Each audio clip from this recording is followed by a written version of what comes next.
24 1 മുതൽ 64 വരെയുള്ള വാക്യങ്ങൾ. ഇസഹാക്കും റബേക്കയും. അബ്രഹാമത്തിന് പ്രായമേറെയായി. കർത്താവ് എല്ലാ കാര്യങ്ങളിലും അവനെ അനുഗ്രഹിച്ചു. അവൻ തന്റെ എല്ലാ വസ്തുക്കളുടെയും മേൽനോട്ടക്കാരനും തന്റെ ഭവനത്തിൽ ഏറ്റവും പ്രായം കൂടിയവനുമായ വേലക്കാരനെ വിളിച്ചു പറഞ്ഞു, നിന്റെ കൈ എന്റെ തുടയുടെ കീഴെ വയ്ക്കുക. ഞാൻ പാർക്കുന്ന ഈ നാട്ടിലെ കാന്യാന്യരുടെ പെൺമക്കളിൽ നിന്ന് എന്റെ മകന് ഭാര്യയെ തിരഞ്ഞെടുക്കുകയില്ലെന്ന് ആകാശത്തിന്റെയും ഭൂമിയുടെയും ദൈവമായ കർത്താവിന്റെ നാമത്തിൽ നിന്നെ കൊണ്ട് ഞാൻ സത്യം ചെയ്യിക്കും. എന്റെ നാട്ടിൽ എന്റെ ചാർച്ചക്കാരുടെ അടുക്കൽ പോയി അവരിൽ നിന്ന് എന്റെ മകൻ ഇസഹാക്കിന് ഭാര്യയെ കണ്ടുപിടിക്കണം. അപ്പോൾ ദാസൻ ചോദിച്ചു, ആ സ്ത്രീക്ക് എന്നോട് കൂടി ഈ നാട്ടിലേക്ക് പോരാൻ ഇഷ്ടമില്ലെങ്കിലോ?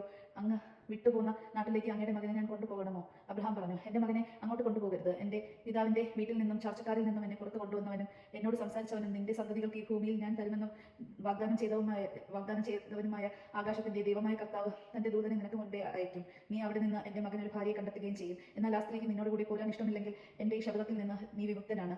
എന്റെ മകനെ അങ്ങോട്ട് തിരികെ കൊണ്ടുപോകരുതെന്ന് മാത്രം. തന്റെ യജമാനായ അബ്രഹാമത്തിന്റെ തുടക്കി കീഴെ കൈ വച്ച് ഭൃത്യൻ സത്യം ചെയ്തു. അനന്തരം ഭൃത്യൻ യജമാനന്റെ ഒട്ടകങ്ങളിൽ 10 വിലപിടിപ്പുള്ള ധാരാളം വസ്ത്രങ്ങളുമായി പുറപ്പെട്ടു. അവൻ മെസോപ്പൊട്ടാമിയയിൽ സഹോത്തിന്റെ നഗരത്തിലെത്തി. വൈകുന്നേരം സ്ത്രീകൾ വെള്ളം കോരാൻ വരുന്ന സമയത്ത് അവൻ ഒട്ടകങ്ങളെ പട്ടണത്തിന് വെളിയിൽ വെള്ളമുള്ള ഒരു കിണറിനടുത്ത് നിർത്തി. അനന്തരം അവൻ പ്രാർത്ഥിച്ചു, എന്റെ യജമാനായ അബ്രഹാമത്തിന്റെ ദൈവമായ കർത്താവേ, ഇന്ന് എന്റെ ദൗത്യം അങ്ങ് വിജയിപ്പിക്കണമേ. എന്റെ യജമാനന്റെ മേൽ കനിയണമേ. ഞാനിതാ ഈ കിണറ്റുകരയിൽ നിൽക്കുകയാണ്. ഇന്ന് നാട്ടിലെ പെൺകുട്ടികൾ വെള്ളം കോരാൻ വരുന്നുണ്ട്. നിന്റെ കൂടെ താഴ്ന്നു തരുക, ഞാൻ കുടിക്കട്ടെ എന്ന് പറയുമ്പോൾ ഇതാ കുടിച്ചുകൊള്ളുക. നിങ്ങളുടെ ഒട്ടകങ്ങൾക്ക് ഞാൻ വെള്ളം കോരി തരാം എന്ന് പറയുന്ന പെൺകുട്ടിയായിരിക്കട്ടെ അങ്ങയുടെ ദാസനായ ഇസഹാക്കിന് അങ്ങ് നിശ്ചയിച്ചിരിക്കുന്നവൾ. അങ്ങ് എന്റെ യജമാനനോട് നിരന്തരമായി കാരുണ്യം കാണിച്ചിരിക്കുന്നുവെന്നും അതുവഴി ഞാൻ മനസ്സിലാക്കും. അവനിത് പറഞ്ഞു തീരും മുമ്പ് തോളിൽ കുളവുമായി റബേക്ക വെള്ളം കൊണ്ടുവരാൻ വന്നു. അവൾ അബ്രഹാമത്തിനോട് സഹോദരൻ നാഹോറിനും ഭാര്യ മിൽക്കായ്ക്കുണ്ടായ മകനായ ബത്തുവേലിന്റെ മകളായിരുന്നു. പെൺകുട്ടി കാണാൻ വളരെ അഴകുള്ളവളും കന്യകയുമായിരുന്നു. അവൾ കിണറ്റിലേക്ക് ഇറങ്ങി കുടം നിറച്ച് കയറി വന്നു. അബ്രഹാമത്തിന്റെ ഭൃത്യൻ അപ്പോൾ അവളുടെ അടുത്തേക്ക് ഓടിച്ചെന്ന് പറഞ്ഞു, ദയവായി നിന്റെ കുടത്തിൽ നിന്ന് കുറച്ച് വെള്ളം കുടിക്കാൻ തരിക. പ്രഭു കുടിച്ചാലും അവൾ പറഞ്ഞു. തിടുക്കത്തിൽ കുടം താഴ്ത്തി പിടിച്ച് അവൾ അവന് കുടിക്കാൻ കൊടുത്തു. കുടിച്ചു കഴിഞ്ഞപ്പോൾ അവൾ പറഞ്ഞു, അങ്ങയുടെ ഒട്ടകങ്ങൾക്ക് കുടിക്കാൻ ഞാൻ വെള്ളം കോരിയെടുക്കാം.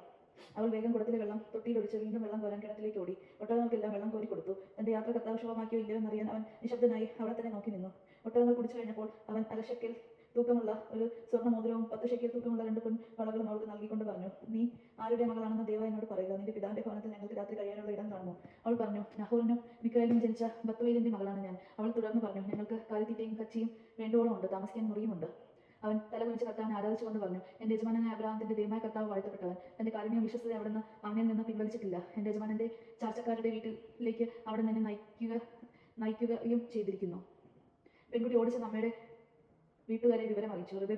റബേക്കയ്ക്ക് ലബാൻ എന്ന പേരുള്ള ഒരു സഹോദരൻ ഉണ്ടായിരുന്നു. അവൻ ഉടനെ കിണറ്റുകരയിൽ ആ മനുഷ്യന്റെ അടുത്തേക്ക് ഓടിച്ചെന്നു. മോതിരവും വളയും സഹോദരിയുടെ കയ്യിൽ കാണുകയും ആ മനുഷ്യൻ ഇങ്ങനെ എന്നോട് സംസാരിച്ചു അവൾ പറഞ്ഞത് കേൾക്കുകയും ചെയ്തപ്പോൾ ലബാൻ അവന്റെ അടുത്തേക്ക് ചെന്നു. അവൻ അപ്പോഴും കിണറ്റുകരയിൽ ഒട്ടകങ്ങളുടെ അടുത്ത് നിൽക്കുകയായിരുന്നു. ലബാൻ പറഞ്ഞു, കർത്താവിനാൽ അനുഗ്രഹിക്കപ്പെട്ടവനെ വരിക. എന്താണ് പുറത്ത് നിൽക്കുന്നത്? ഞാൻ വീടും ഒട്ടകങ്ങൾക്കുള്ള സ്ഥലവും ഒരുക്കിയിട്ടുണ്ട്. അവൻ വീട്ടിലേക്ക് കയറി. ലബാൻ ഒട്ടകങ്ങളുടെ ജീനി അഴിച്ചു മാറ്റി തീറ്റയും കച്ചിയും കൊടുത്തു. അവന് കൂടെ ഉണ്ടായിരുന്നവർക്കും കാൽ കഴുകാൻ വെള്ളവും കൊടുത്തു.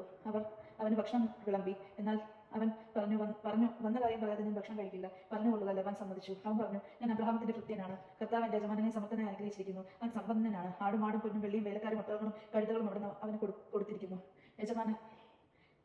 യജമാനന്റെ ഭാര്യ സാറ വൃദ്ധയായപ്പോൾ അവളിൽ ഒരു പുത്രൻ ജനിച്ചു. തനിക്കുള്ളത് ഒക്കെ യജമാനൻ അവനാണ് കൊടുത്തിരിക്കുന്നത്. എന്റെ യജമാനൻ എന്നെ കൊണ്ടൊരു സത്യം ചെയ്യിപ്പിച്ചു.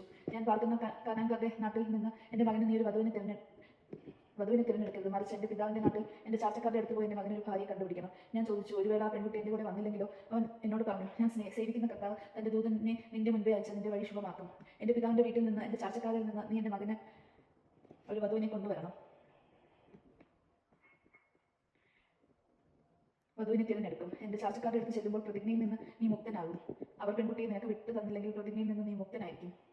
ഞാൻ കിണറ്റുകരയിൽ വന്നപ്പോൾ ഇങ്ങനെ പ്രാർത്ഥിച്ചു, എന്റെ യജമാനായ അബ്രഹാമിന്റെയും ദൈവമായ കർത്താവെ, ഞാൻ ഇറങ്ങി പുറപ്പെട്ടിരിക്കുന്ന കാര്യം അങ്ങിപ്പോൾ ശുഭമാക്കണമേ. ഇതാ ഞാൻ ഈ കിണറ്റുകരയിൽ നിൽക്കും. വെള്ളം കോരാൻ വരുന്ന പെൺകുട്ടിയോട് ദയവായി നിന്റെ കുടത്തിൽ നിന്ന് എനിക്കൊരൽപ്പം വെള്ളം കുടിക്കാൻ തരിക എന്ന് പറയും. അപ്പോൾ കുടിച്ചാലും അങ്ങയുടെ ഒട്ടകങ്ങൾക്കും ഞാൻ വെള്ളം കോരി തരാമല്ലോ എന്ന് പറയുന്ന പെൺകുട്ടിയാവട്ടെ എന്റെ യജമാനന്റെ മകൻ അവിടെ നിന്ന് കണ്ടിരിക്കുന്നവൾ. എന്റെ ഉള്ളിൽ ഞാനത് പറഞ്ഞു തീരും മുൻപ് തോളിൽ കുടവുമായി വെള്ളം കോരാൻ റബേക്ക വന്നു. അവൾ ഇറങ്ങിച്ചെന്ന് വെള്ളം കോരി. ഞാൻ അവളോട് എനിക്കൊരൽപ്പം കുടിക്കാൻ തരിക എന്ന് പറഞ്ഞു. അവൾ ഉടനെ കുടം തോളിൽ നിന്നിറക്കി ഇങ്ങനെ പറഞ്ഞു, കുടിച്ചാലും അങ്ങയുടെ ഒട്ടകങ്ങൾക്കും ഞാൻ കുടിക്കാൻ തരാം. ഞാൻ കുടിച്ചു. ഒട്ടകങ്ങൾക്കും അവൾ വെള്ളം കൊടുത്തു. അപ്പോൾ ഞാൻ അവളോട് നീ ആരുടെ മകളാണെന്ന് ചോദിച്ചു.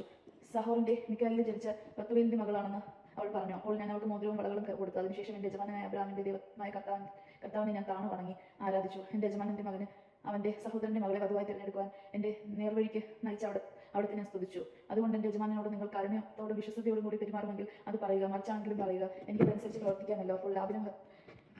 അപ്പോൾ ലബാനും ബത്തുയിലും പറഞ്ഞു, ഇത് കർത്താവിൻ്റെ ഇഷ്ടമാണ്, ഇതിനെക്കുറിച്ച് ഗുണവും ദോഷവും ഞങ്ങൾക്ക് പറയാനില്ല. ഇത് റബേക്കയുടെ മുമ്പിൽ നിൽക്കുന്നു, അവളെ കൊണ്ടുപോയിക്കൊള്ളുക. കർത്താവ് തിരുവുള്ളമാക്കിയതുപോലെ അവൾ നിന്റെ യജമാനന്റെ മകന് ഭാര്യയായിരിക്കട്ടെ. ഈ വാക്കുകൾ കേട്ടപ്പോൾ അബ്രാഹത്തിന്റെ ഭൃത്യൻ താണു വീണ് കർത്താവിനെ ആരാധിച്ചു. അനന്തരം അവൻ പൊന്നും വെള്ളിയും കൊണ്ടുവന്ന ആഭരണങ്ങളും വസ്ത്രങ്ങളും എടുത്ത് റബേക്കയ്ക്ക് കൊടുത്തു. അവളുടെ സഹോദരനും അമ്മയ്ക്കും വിലപിടിപ്പുള്ള സമ്മാനങ്ങൾ അവൻ കൊടുത്തു. അവൻ കൂടെ ഉണ്ടായിരുന്നവരും ഭക്ഷിക്കുകയും പാനം ചെയ്യുകയും ചെയ്തു. ആ രാത്രി അവിടെ ചിലവഴിക്കുകയും ചെയ്തു. പുലർച്ചയ്ക്ക് എഴുന്നേറ്റ് അവൻ പറഞ്ഞു, എന്നെ യജമാനന്റെ അടുത്തേക്ക് തിരിച്ചയക്കുക. അവളുടെ അമ്മയും സഹോദരനും പറഞ്ഞു, കുറച്ചുനാൾ കൂടി 10 ദിവസമെങ്കിലും അവൾ ഇവിടെ നിൽക്കട്ടെ, അത് കഴിഞ്ഞ് അവൾക്ക് പോകാം. അവൻ പറഞ്ഞു, എന്നെ താമസിപ്പിക്കരുത്. കർത്താവിന്റെ വഴി ശുഭമാക്കി യജമാനന്റെ അടുക്കലേക്ക് തിരിച്ചു പോകാൻ എന്നെ അനുവദിക്കുക. നമുക്ക് പെൺകുട്ടിയെ വിളിച്ച് ചോദിക്കാമെന്ന് അവർ പറഞ്ഞു. അവൻ റബേക്കയെ വിളിച്ച്, നീ ഈ മനുഷ്യന്റെ കൂടെ പോകുന്നു എന്ന് ചോദിച്ചു. ഞാൻ പോകുന്നു എന്ന് അവൾ മറുപടി പറഞ്ഞു. അവരുടെ സഹോദരി റബേക്കയും അവളുടെ തോഴിയെയും അബ്രാഹത്തിന്റെയും ഭൃത്യനോടും അവന്റെ ആൾക്കാരോടും കൂടി പറഞ്ഞിച്ചു. അവളെ ആശീർവദിച്ച് പറഞ്ഞു, നീ ഞങ്ങളുടെ സഹോദരിയാണ്, നീ ആയിരങ്ങളുടെയും 10,000ങ്ങളുടെയും അമ്മയായി തീരുക. ഞങ്ങളെ വെറുക്കുന്നവരുടെ വാതിൽക്കൽ നിന്റെ സന്തതികൾ പിടിച്ചെടുക്കട്ടെ. റബേക്കയും തോഴിമാരും ഒട്ടകപ്പുറത്ത് കയറി അവനെ അനുഗമിച്ചു. അങ്ങനെ റബേക്കയുമായി ഭൃത്യൻ പുറപ്പെട്ടു.